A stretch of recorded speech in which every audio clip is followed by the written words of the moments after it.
अस्सलामुअलैकुम, मैं हूं तहमीना शेख। आप देख रहे हैं मेरा यूट्यूब चैनल। वीडियो में एक अफसोसनाक ख़बर के साथ गुफ्तगू करूंगी और अफसोसनाक ख़बर लेकर आज मैं इस वीडियो में आपसे बात करने जा रही हूं। मारूफ़ आलिम दीन मौलाना तारिक जमील साहब, जिनके पास हर मसले का हल होता है, जो हमें वाक़यात सुनाकर हमें समझाते हैं, हमें दीन के मुतल्लिक़ बताते हैं और नो डाउट लोग उनको बहुत पसंद करते हैं, बहुत कुछ सीखते हैं। न सिर्फ पाकिस्तान में बल्कि पूरी दुनिया में उनकी धूम है और हर मसले का हल, डिप्रेशन का हर किस्म के मसले का हल वो हमें बताते हुए नज़र आ रहे होते हैं। लेकिन आज एक दुख की घड़ी में हम सबको मिलकर उनके साथ खड़े होना है। मौलाना तारिक जमील साहब को अल्लाह ताला ने इज़्ज़त भी दी, अल्लाह ताला ने शोहरत भी दी और बेपनाह दी। इतनी दी कि शायद बाकी हम आलिम दीन के हवाले से बात करें तो उनके मुकाबले में, उनके कंपैरिजन में बहुत कम लोग खड़े होते हैं। लेकिन इसके साथ साथ जब हम बात करते हैं एक इंसान के हवाले से, तो यकीनन उनके सीने में भी दिल है। वो भी तकलीफ़ महसूस करते हैं, खुशी में राहत महसूस करते हैं। और इस टाइम मौलाना तारिक जमील साहब के जो साहिबजादे हैं, मौलाना आसिम जमील साहब, उनका इंतकाल हो गया है। मौलाना तारिक जमील साहब ने अपने पुराने ट्विटर अकाउंट पर ये ट्वीट किया है कि मेरे बेटे का इंतकाल हो गया है। ये इंतकाल हादसाती है, तिब्बी है, किसी ने कत्ल कर दिया या उन्होंने खुदकुशी की है। इस मुतल्लिक मौलाना तारिक जमील साहब ने डिटेल्स उसमें बयान नहीं की, बल्कि ये कहा है कि आप सब हमारे लिए दुआ करें, मेरे बेटे का इंतकाल हो गया है। अब कुछ बात कर लेते हैं हम पुलिस के हवाले से। जहां पर हम बात करते हैं पुलिस की, तो आईजी पंजाब साहब जो हैं, उन्होंने आरपीओ से कहा है कि मुझे इस वाक़े की मुकम्मल तस्दीकी रिपोर्ट चाहिए। मुझे बताया जाए कि ये मौत कैसे हुई है, ये हादसाती है या किसी ने कत्ल किया है रंजिश में आकर, या फिर इन्होंने साहिबजादे ने खुदकुशी की है। जो भी डिटेल्स हैं वो मेरे सामने रखी जाएं ताकि मैं डिटेल के साथ इस पर देखूं और आगे जो भी मामलात होंगे उसको देखा जाएगा गाहे बगाहे। लेकिन जहां पर हम बात करते हैं तस्दीकी रिपोर्ट के हवाले से, तो तस्दीकी रिपोर्ट को पेश करते हुए, बनाते हुए टाइम लगता है। कुछ चीज़ें दरकार होती हैं, कुछ टेस्ट होते हैं, ज़ाहिर है फोरेंसिक टीम होती है, तमाम मामलात होते हैं, जाए वकुआ का दौरा करना होता है, शवाहिद इकट्ठे करने होते हैं। मौलाना तारिक जमील साहब के जो साहिबजादे हैं उनको हॉस्पिटल लेकर गए हैं। हॉस्पिटल ले जाने के बाद जो डॉक्टर्स की टीम है उन्होंने भी ये तस्दीक कर दी है कि इनकी डेथ हो चुकी है यहाँ लाने से पहले। इसके साथ साथ जब हम बात करते हैं पुलिस के हवाले से, आरपीओ हैं जनाब सोहेल चौधरी साहब, और जो इस वाक़े को बाकायदा तौर पर देख रहे हैं वो हैं डीएसपी साहब। मियाँ चन्नू का ये एरिया है और वहाँ पर जो सलीम साहब हैं, नाम है जनाब डीएसपी का सलीम साहब का ये कहना है कि ये जो डेथ है ये खुदकुशी की गई है। यानी जो पिस्टल थी, उस पिस्टल के ज़रिए से अपने सीने पर खुद फायर किया है साहिबजादे ने।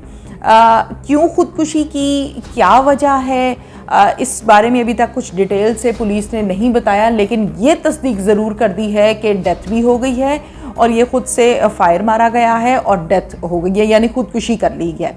अब मौलाना तारिक जमील साहब के हम स्टेटस के हवाले से बात करें, हम मौलाना तारिक जमील साहब की गुफ्तगू से बात करें, एक्सपीरियंस से बात करें, लोगों के मसाइल हल करने के हवाले से बात करें, या हम उनके किरदार के हवाले से बात करें, या हम उनके इखलाक के हवाले से बात करें, तो किसी भी चीज़ में तारिक जमील साहब, मौलाना साहब हमें पीछे नहीं दिखाई देते। बड़े खुश इखलाक इंसान हैं।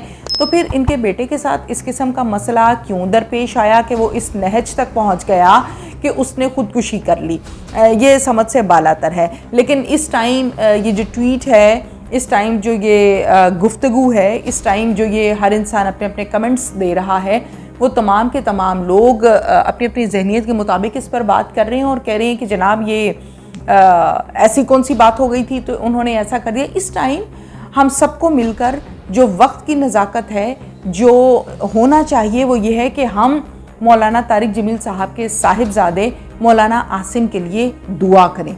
अल्लाह ताला उनकी अगली मंजिलें आसान फरमाए, आसानियाँ फरमाए।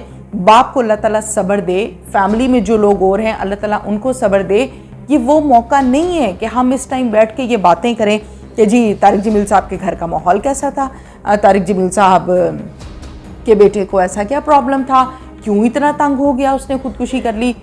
ये अल्लाह के मामले हैं, इंसान के हाथ में नहीं है।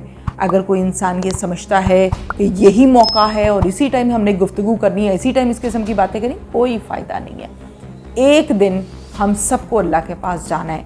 मौत का वक्त मुतय्यन है, जो कोई आज तक न टाल सका है न टाल सकेगा। लेकिन किसी की दुख की घड़ी में नेगेटिव कमेंट्स करना, गलत बातें करना, ये टोटली गलत है, नहीं होना चाहिए। ये वक्त वो है कि मौलाना तारिक जमील साहब के साथ मिलकर हमें उनके बेटे के लिए दुआए मग़फ़िरत करनी है, हमें इस टाइम उनका कंधा बनना है, हमें उनको हौसला देना है, ना कि हमें उन पर हूटिंग करनी है। हम अक्सर औकात ये देखते हैं कि जब किसी बड़ी शख्सियत के यहाँ कोई खुशी होती है या किसी बड़ी शख्सियत के यहाँ कोई गम का मौका होता है, तो हम वहाँ पर अपनी अपनी बातें ज़रूर करके उठते हैं और ये करके हम समझते हैं कि शायद हमारा फ़र्ज़ पूरा हो गया। ये गलत तरीका है, ऐसा नहीं होना चाहिए।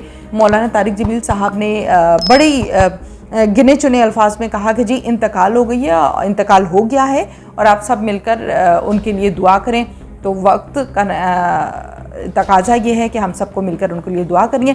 पुलिस कब क्या कर रही है, कितने में कर रही है, फोरेंसिक रिपोर्ट क्या आएगी, ये मैं गाहे बगाहे साथ साथ आपको बताती रहूँगी, क्योंकि पुलिस के निज़ाम के हवाले से जब हम बात करते हैं तो खुदा न खास्ता जब कोई इस किस्म का हादसा पेश आता है तो पुलिस उस पर जो तस्दीकी रिपोर्ट होती है उसको बनाने के लिए उसको टाइम दरकार होता है। उसने जाए वकूआ देखना है, मौका विज़िट करना है, वो जो पिस्टल वहाँ से बरामद की गई है उसके थंब प्रिंट्स लेने हैं, कितनी गोलियां मारी गई हैं, कितनी गोलियां खुद उन्होंने मारी हैं या मारी गई हैं, जो भी डिटेल्स हैं उसके उन्होंने कॉल इकट्ठे करने हैं, उन तमाम चीज़ों को उन्होंने देखना है। फिर इसके बाद ये तमाम चीज़ें जब आ जाती हैं, फिर उसके बाद मामला आ जाता है जी पुलिस स्टेशन का, FIR का, मुकदमे का। तो बहुत से केसेस में हम देखते हैं कि फैमिली की जानिब से रिस्पॉन्स आ रहा होता है कि जी नहीं, हम किसी किस्म की कोई FIR नहीं कटाना चाहते या हम पुलिस की कार्रवाई नहीं चाहते। वो एक अलग मरहला होता है पुलिस के लिए। तो पुलिस ने वो मरहला भी देखना होता है कि कार्रवाई क्यों नहीं चाह रहे हैं, अगर कार्रवाई नहीं चाह रहे हैं तो फिर उसका क्या तरीक़ाकार है। ये एक लंबे मामलात हैं। तो जो पुलिस इस हवाले से करती रहेगी, रिपोर्ट तैयार करेगी, जो भी बयानात आएंगे मैं साथ साथ आप लोगों के साथ उसको ज़रूर शेयर करूंगी ताकि आप लोगों को समझ में आए कि हालात व वाक़यात एक्चुअल क्या होते हैं और टीवी स्क्रीन पर या ख़बरों की ज़ीनत किस किस्म के वाक़यात बनाकर पेश किए जाते हैं। अब हमारे यहाँ सबसे बड़ा मसला ये भी है कि जो हमारे हेटर्स होते हैं वो हमारे ख़िलाफ़ बातें कर रहे होते हैं, जो हमारे हक़ में होते हैं वो हमारे ज़ाहिर हक़ में बयान भी दे रहे होते हैं। लेकिन सिर्फ एक छोटी सी रिक्वेस्ट मैं आप तमाम लोगों से ये करूँगी कि इस मौके पर अपनी नफ़रत, इस मौके पर तमाम वो लोग जो उनके हेटर्स हैं, इस मौके पर तमाम वो लोग जो उनके मुखालिफिन हैं, उनको इस टाइम नंबर नहीं बनाने। ये गेम नहीं हो रही है, ये ज़िंदगी के मामलात हैं, ये दुख की घड़ी है। एक बाप अपने जवान बेटे की मौत अपनी आंखों के सामने नहीं देख सकता, उसके सीने में भी दिल है, उसको भी तकलीफ़ महसूस होती है। तो बराए मेहरबानी ये दुख की घड़ी है, हम सबको मिलकर उनके साथ खड़े होना है। रिपोर्ट्स और तमाम चीज़ें मैं आपके साथ शेयर करती रहूँगी। Thank you so much.